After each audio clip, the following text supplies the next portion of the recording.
Ooh.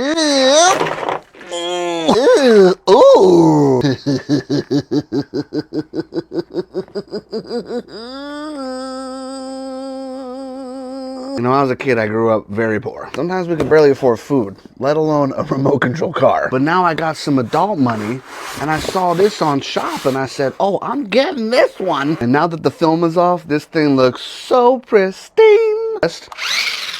Ooh, look at the way it jerk in my hand.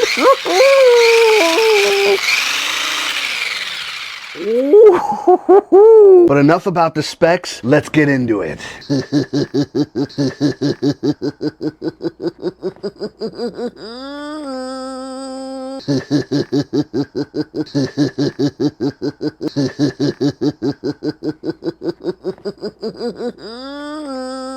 And there you go, you saw it in action for yourself. What are you waiting for? Hit that orange cart down there and grab one for yourself today.